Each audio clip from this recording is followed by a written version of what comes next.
rectifiers, and the first block of the rectifier is a transformer. We'll have three connections in the transformer. The first one is given to the diode D1, and the middle one is given to this black slot here, which is the center tapped connection, and the third pin should be connected to this diode D2. Okay, we have three wires coming from the transformer, right?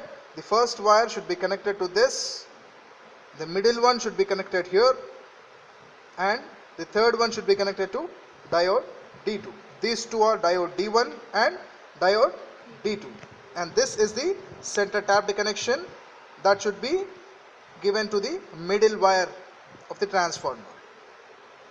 Okay, you can see that these two are diodes here, the red color. These two are diodes, and this is the center tapped connection, right? So the input from the transformer is a step down transformer, is given to this diode D1, diode D2, and this center tap connection, right? And from here this will be rectified, and the output from this is a pulsating DC.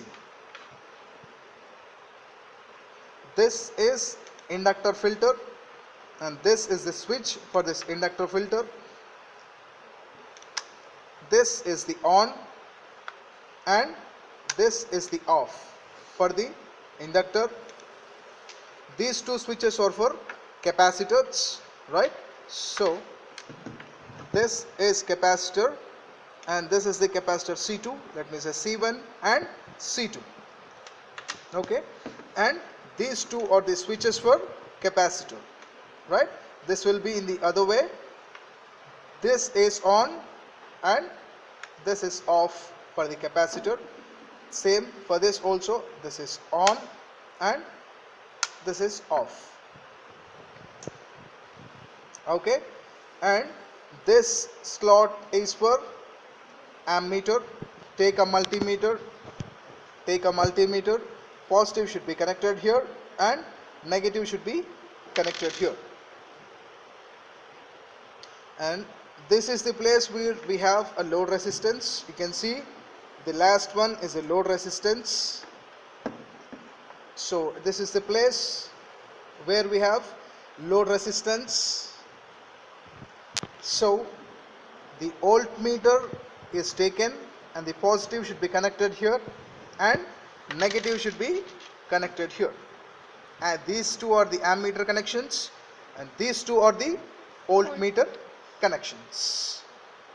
Okay, now take a CRO channel 1, take a CRO channel 1, positive is connected here, CRO channel 1, and negative is connected at the center tap connection, right? A positive of the channel 1 is connected here and negative is connected here, so that in the channel 1 slot here, on this CRO, you can see input of sinusoidal wave of 230 volts and 50 hertz.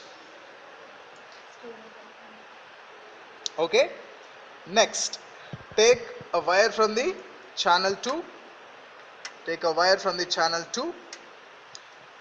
and the channel 2 is connected at the load resistance.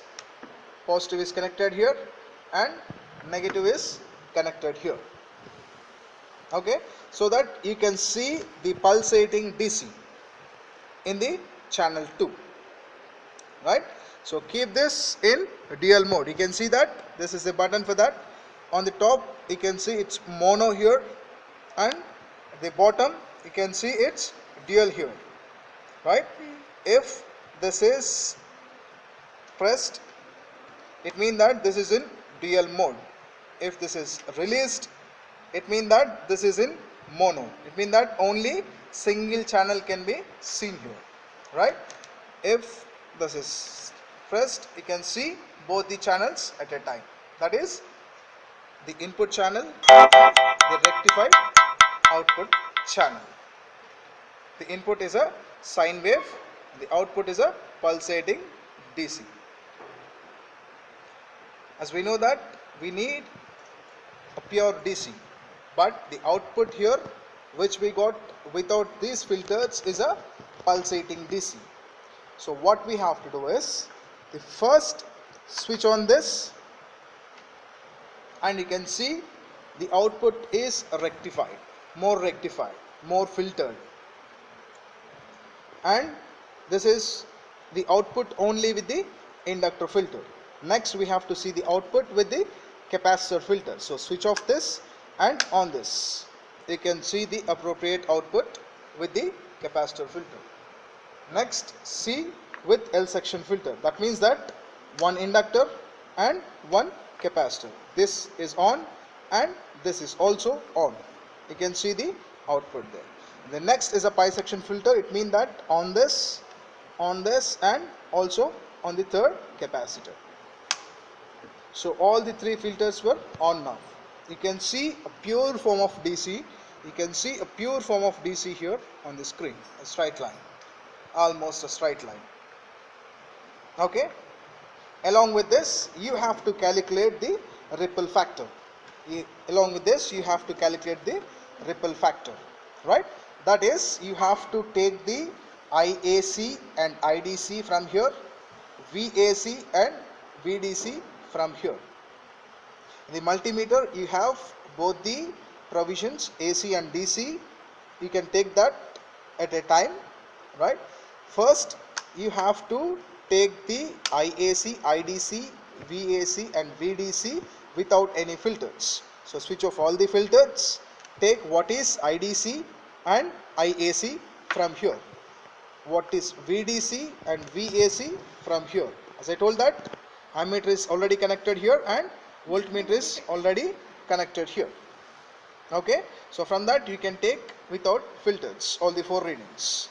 And next, with inductor filter, same, do the same, take all the four readings. With the capacitor filter on, take all the four readings. With L section on, take all the four readings. With pi section on, take all the four readings. Now calculate the ripple factor, which is IAC by IDC or VAC by VDC. Okay, that's all. So regulation? No need to calculate that regulation, ma. Will not be given that.